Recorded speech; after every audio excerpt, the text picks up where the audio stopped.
부모님 요즘 어떠세요? 뭔가 좀 달라지셨다는 느낌 받으신 적 있지 않으세요? 가스불 끄셨는지 자꾸 다시 가서 확인하시거나 지갑을 어디 뒀는지 한참 찾으시거나 방금 드신 약을 또 챙기시려 하거나 그럴 때 그러려니 나이 드셨으니까 하고 넘기셨을 거예요. 저도 처음엔 그랬어요. 근데 어느 순간 그게 그냥 나이 드는 게 아닐 수 있다는 생각이 들었어요. 오늘 그 얘기를 같이 해보려고 해요. 요양이라는 말 꺼내기가 쉽지 않잖아요.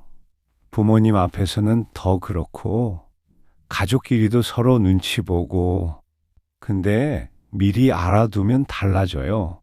모르면 한 달에 100만 원 넘게 그냥 나가고, 알면 18만 원으로 줄어드는 게 이 세계예요. 오늘 같이 천천히 들여다봐요. 요양원이 뭔지, 요양병원이랑 뭐가 다른지, 등급은 어떻게 받는지, 비용은 진짜 얼만지 같이 가봐요. 제 주변 얘기를 먼저 해드릴게요. 지인 한 분이 어머니를 요양병원에 모셨어요. 좋은 데라고 해서 들어가셨거든요. 의사 선생님도 계시고, 시설도 깔끔하고. 근데 몇 달 지나고 나서 청구서 보고 좀 놀라셨어요. 한 달에 비용이 200만 원이 넘는 거예요. 저도 처음엔 그냥 요양이니까 그런가 보다 했어요. 근데 알고 보니 그분 어머니한테는 요양병원이 아니라 요양원이 맞는 상황이었고 등급만 제때 받으셨어도 한 달 20만 원 안쪽으로 됐을 수 있는 거더라고요. 1년이면 200만 원이랑 2,400만 원이에요. 그 차이가 어디서 나오냐면요. 등급 하나, 시설 선택 하나에서 나와요. 그걸 모르면 그냥 내는 거고, 알면 줄이는 거예요. 저 이거 알고 나서 주변을 한번 둘러봤어요. 생각보다 이걸 정확히 아시는 분이 없더라고요. 요양원이랑 요양병원이 같은 거 아닌가 싶으시거나, 등급이라는 게 있다는 것 자체를 모르시거나, 그래서 오늘 처음부터 같이 정리해 보려고 해요. 저도 전문가 아니에요. 그냥 이걸 공부하면서 아, 이래서 달라지는구나 싶었던 것들을 같이 나눠드리는 거예요. 잠깐, 혹시 이런 모습 보신 적 있으세요? 같이 한번 체크해 봐요. 첫 번째예요.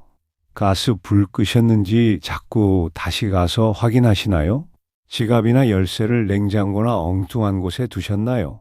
방금 드신 약을 또 챙기시려 하거나 밥을 드셨는데 또 드시려 하시나요? 두 번째예요. 같은 이야기를 하루에 여러 번 반복하시나요?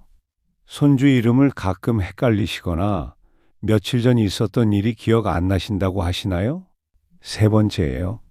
혼자 외출하시기 어려워지셨나요? 계단이나 화장실 이용이 불편해지셨나요? 식사나 목욕을 혼자 하시기 힘들어지셨나요? 이 중에서 하나라도 해당되신다면 오늘 영상 끝까지 같이 봐요.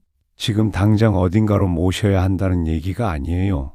그냥 미리 알아두면 나중에 갑자기 닥쳤을 때 허둥대지 않아도 되거든요.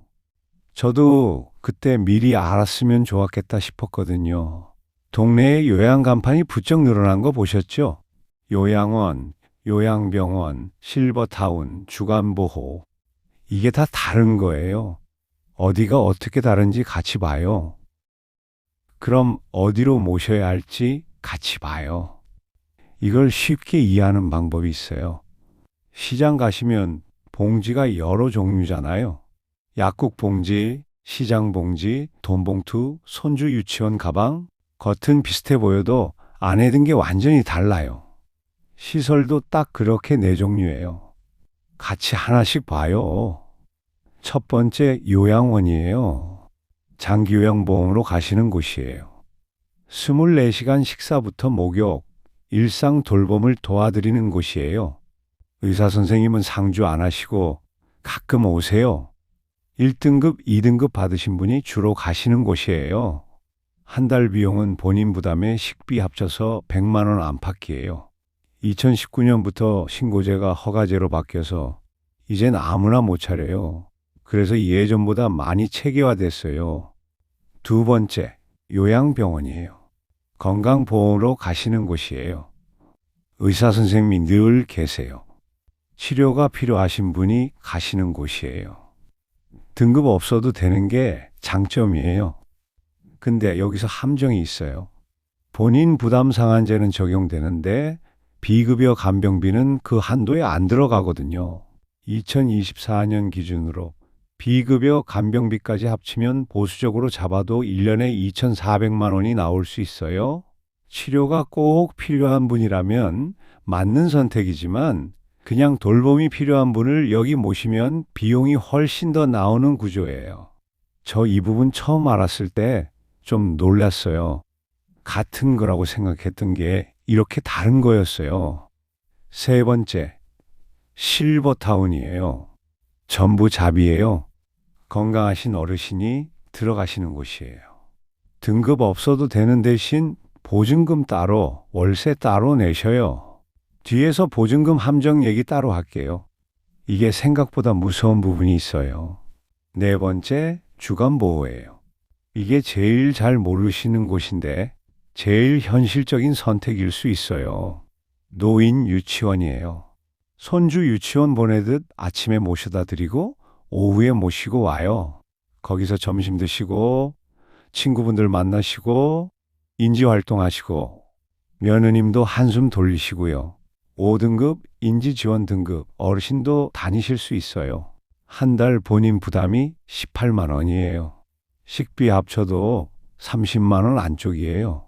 100만 원이 18만 원이 되는 게 이 구조예요. 이 네 종류를 모르시면 그냥 비용이 많이 드는 곳으로 가시게 되는 거예요. 아는 것만으로도 달라져요. 그럼 그 열쇠 어떻게 받냐고요? 등급이 뭔지부터 같이 봐요. 등급은 우편함, 비밀번호 같은 거예요. 비밀번호 없으면 안에 든 게 아무리 좋아도 못 꺼내잖아요. 등급 받으시면 요양원도 갈 수 있고 주간보호도 갈 수 있고 비용 지원도 받으시는 거예요. 등급 없으면 이게 다 잡이에요. 등급이 어떻게 정해지냐고요? 점수예요.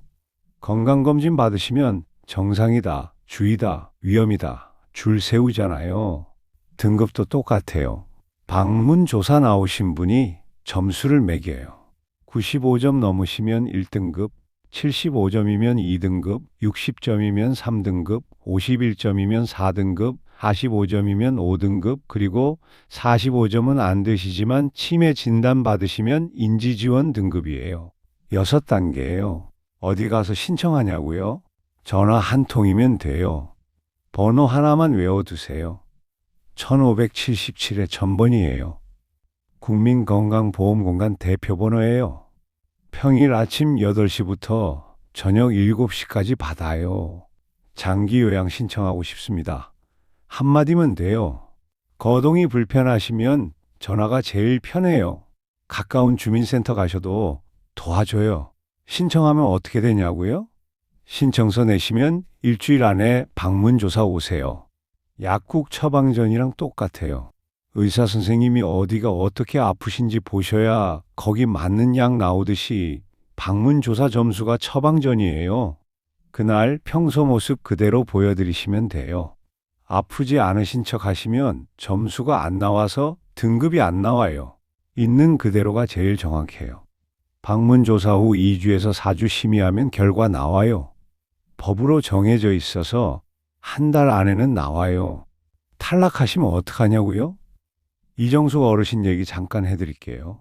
올해 63세이신데 가스불 끄셨는지 자꾸 확인하시고 약 드신 것도 깜빡깜빡 하셨어요. 따님 권유로 5등급 신청했는데 한 달 뒤에 탈락 통보 한 장이 날아왔어요. 그날 따님 말로는 어머니가 전화기 붙잡고 한참 말을 잊지 못하셨다고 해요. 가만히 듣다가 그럼 어떡하면 되니?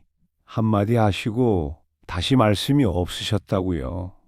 그날 저녁 밥상도 거의 손 안 대셨대요. 근데 따님이 포기 안 하셨어요. 통보서 받은 날부터 90일 안에 이의 신청이 가능하다는 걸 알아내셨거든요. 의사소견서 다시 떼고 어머니가 깜빡하시는 모습을 한 달 동안 빠짐없이 적어서 같이 내셨어요. 그 결과 이의 신청 한 번에 인지지원 등급 받으셨어요. 통보서 받으신 날 어머니가 따님 손잡고 우셨다고 해요. 솔직하게 한 가지 말씀드릴게요. 이의 신청 인용률이 1%도 안 돼요. 2023년 기준으로 749건 중 6건만 통과됐어요. 0.8%예요. 이의 신청만 믿고 기다리시는 건 위험해요. 2달 정도 지나서 재신청도 같이 준비하시는 게 더 현실적이에요. 두 길을 같이 두드리시는 거예요. 장독 한 번 못 다쳤다고 그 장 통째로 버리지 않잖아요. 다시 열고 안에 든 거 정리하고 뚜껑 다시 덮으시면 되는 일이에요. 등급도 똑같아요. 그래서 진짜 얼마 드냐고요? 같이 봐요. 택시 요금이랑 똑같아요. 가까운 데는 기본 요금, 멀리 가면 미터기가 한참 올라가잖아요. 등급이랑 시설에 따라 완전히 달라요. 가장 비용이 높은 쪽부터요. 1등급 어르신이 요양원에 들어가시면 본인 부담에 식비, 간식비 합쳐 한 달 100만 원 안팎이에요. 3등급에서 5등급은 80만 원에서 90만 원대로 떨어져요. 기초수급자시면 본인 부담이 0원이에요. 나머지는 공단이 다 부담해요. 진짜 놀라운 숫자는 따로 있어요. 5등급 어르신이 주간보호로 다니시면 한 달 본인 부담이 18만 원이에요. 식비 합쳐도 30만 원 안쪽이에요. 100만 원이 18만 원이 되는 거예요. 김순자 어르신 얘기해 드릴게요. 올해 92이세요. 광주에서 천안으로 옮기셨고 5등급의 인지지원 등급 받으시고 주간보호 다니신 지 3년째예요. 처음엔 밖에 나가시는 걸 그렇게 싫어하셨대요. 낯선 데 가기 싫으시고 집에 계시는 게 편하셨던 거예요. 근데 석 달 지나니까 달라지셨어요. 아침에 가방 챙기시고 차 시간 기다리시고 노래교실에서 옛날 가요도 부르신대요. 가족분이 그러시더라고요. 어머니가 콧노래를 부르신다고요. 3년 만에 처음이라고요. 인지 점수도 조금씩 회복되셨고 며느님은 다시 일 나가시게 됐어요. 가족 한 분 더 살아나신 거예요. 등급 받으시면 시설급여는 본인 부담이 20%, 재가급여는 15%만 내시면 돼요. 나머지는 공단이 부담해요. 등급이 없으면 이게 다 자비예요. 그런데 부부를 꼭 떨어뜨려야 하냐고요. 한기흥 어르신이랑 정옥분 어르신 얘기해 드릴게요. 두 분이 48년을 한 이불 덮고 사셨어요. 그러다 한기흥 어르신이 먼저 1등급 받으시면서 거동이 어려워지셔서 요양원에 모셔지게 됐어요. 정옥분 어르신은 그래도 댁에 계실만 하셨거든요. 그렇게 떨어져 사신 게 1년 반이에요. 한 분은 요양원 침대에 누워서 천장만 보시고 한 분은 따님 댁에서 영감님 사진만 자꾸 만지작거리시고요. 그 1년 반을 상상하면 좀 먹먹해요. 작년 가을에 정옥분 어르신도 2등급 받으셨어요. 그때 따님이 알아보셨어요. 같은 요양원에 같이 모실 수 있다는 걸요. 부부가 같이 등급 받으시면 같은 요양원에 부부실로 들어가실 수 있어요. 등급도 같이 신청하실 수 있고요. 두 분이 1년 반 만에 같은 요양원에서 다시 만나신 날, 두 분이 손잡으시고 한참을 말없이 앉아 계셨다고 해요. 영감님이 옆에 계시니까 어머니가 그날 저녁밥을 다 드셨대요. 1년 반 만에 처음이셨다고요? 부부가 같이 가실 수 있는 곳이 또 있어요. 실버타운이에요. 근데 여기 함정이 있어요. 보증금 얘기를 같이 봐요. 수도권 좋은 실버타운은 보증금이 3억에서 7억, 월 200만 원에서 250만 원, 식비는 또 별도예요. 근데 보증금이 무서운 건 액수가 아니에요. 돌려받기가 어렵다는 거예요. 한국소비자원이 4년 동안 들어온 분쟁 801건을 들여다봤더니 그중에 보증금 반환 거부 위약금 분쟁이 65.4%였어요. 절반을 훌쩍 넘었어요. 사망 후에도 보증금 안 돌려준 사례까지 있어요. 들어가시기 전에 3가지만 확인해 봐요. 약관에 위약금 면제 조항이 있는지, 운영하는 곳 재무가 튼튼한지, 정식 등록된 곳인지, 아무리 좋아 보여도 위약금 면제 조항 없으면 한 번 더 생각해 봐요. 그럼 좋은 시설 어떻게 고르냐고요? 5가지만 같이 봐요. 어렵지 않아요. 첫 번째, 직원 비율이에요. 법으로 요양보호사는 어르신 2.1명당 1명, 간호사는 25명당 1명이에요. 가시면 꼭 물어봐요. 여기 요양보호사 몇 분 계세요? 이 한마디로 그 시설의 기본이 보여요. 두 번째, 식비 투명도예요. 한 달 식비가 얼마인지, 뭐가 들어가는지 투명하게 알려주는 곳이 좋아요. 세 번째, 누가 운영하냐예요. 가족 운영보다 법인이나 의료재단이 장기적으로 안정적이에요. 네 번째, 면의 자유도예요. 평일에 갑자기 가서 뵐 수 있는지 확인해 봐요. 시간 정해놓고 막는 데는 한 번 더 생각해 봐요. 다섯 번째, 욕창 관리예요. 누워만 계신 어르신 등을 살짝 보시면 그 시설 수준이 보여요. 욕창이 있다는 건 체위 변경을 제때 못 해드렸다는 거거든요. 요양병원은 한 군데 더 들러봐요. 건강보험심사평가원 병원평가통합 포털에서 1, 2등급이 절반 이상 되는 곳인지 확인하고 가시면 안전해요. 복잡하게 생각하지 말고 딱 3가지만요. 첫 번째, 오늘 안에 전화 한 통 해봐요. 1577에 1000번이에요. 평일 낮 8시에서 7시 사이에 하시면 돼요. 장기 요양 신청하고 싶습니다. 한마디면 돼요. 두 번째, 방문 조사 날 평소 모습 그대로 보여드려요. 잘하시는 척 하시면 안 나와요. 있는 그대로가 제일 정확해요. 세 번째, 등급 받으시면 가족이랑 같이 시설 2-3곳 답사해봐요. 아까 5가지 체크 그대로 들고 가시면 돼요. 이 3가지면 한 달 안에 결과가 나와요. 오늘 긴 시간 함께 해주셔서 감사해요. 어르신들이 가장 무서워하시는 게 뭔지 아세요? 아픈 게 아니에요. 갈 데 없는 거예요. 평생 일하시고 자식 키우시고 이제 좀 쉬시려는데 갈 데가 없으면 그게 제일 서러우신 거예요. 부모님 요즘 어떠세요? 가스불 확인하러 되돌아가시는 그 모습 그냥 나이 드는 거라고 넘기지 말고 오늘 전화 한 통 해봐요. 그 전화 한 통이 부모님한테 갈 때 생기는 시작이 될 수 있어요. 좋아요 한 번씩 눌러주시고 댓글에 오늘 전화해 볼게요 하나만 남겨주세요. 오늘도 함께 해주셔서 고마웠어요.